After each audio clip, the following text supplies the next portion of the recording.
Un duo de choc. Ce samedi 10 juin, TF1 diffusera à 21 h la tant attendue finale de la Ligue des Champions, qui se jouera entre Manchester City et l'Inter de Milan. Pour commenter les exploits des hommes de Pep Guardiola et de ceux de Simone Inzaghi, l'ancien a du ballon rond Vicente Lizarazu et le journaliste sportif Grégoire Margoton ont été désignés par la Une. Un exercice habituel pour ce dernier, qui est le visage du football sur TF1 depuis 2016, après avoir fait ses armes à Canal+.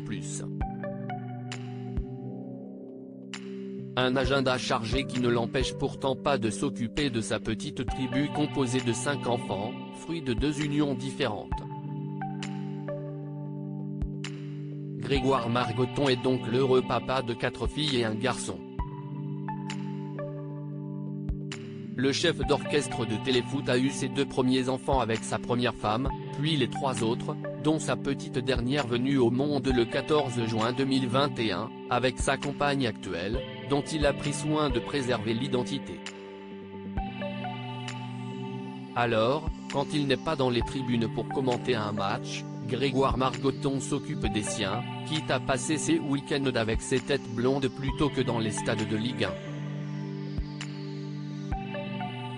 Ma vie perso a influé sur ma vie pro. Comme pour des millions de parents, avait-il avoué à nos confrères de Libération à l'occasion de l'Euro 2021.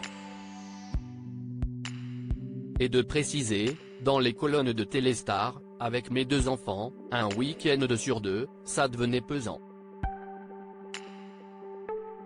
Mais quand le devoir l'appelle, le successeur de Christian Jean-Pierre semble pouvoir compter sur la grande compréhension de sa moitié, comme il l'avait confié cette même année au Dauphiné. C'est clair qu'il faut vivre avec quelqu'un qui connaît ce rythme-là et qui sait que, parfois, pendant quelque temps, je ne pourrai pas être physiquement à la maison.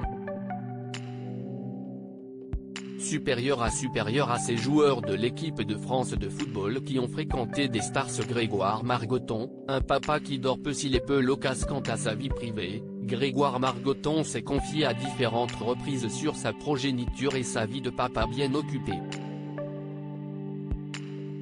C'est d'ailleurs avec humour que ses amis et collègues de chez TF1 l'avaient présenté sur Twitter au moment de la naissance de sa dernière fille. Cet homme n'a pas beaucoup dormi, mais il est heureux parce qu'il est père pour la 5e fois. Pourtant, les nuits blanches, le journaliste de 53 ans les connaît depuis des années. Dans une interview accordée au magazine Lui en 2018, il avait ainsi indiqué que sa 3e fille s'incruste dans le lit conjugal depuis sa naissance. « Je sais que ce n'est pas bien, mais c'est très agréable ». De ce fait, le commentateur a avoué que la notion de grasse matinée n'était plus qu'un lointain souvenir pour lui. Article écrit en collaboration avec 6 médias. Crédit photo, Christophe Aubert via Bestimage.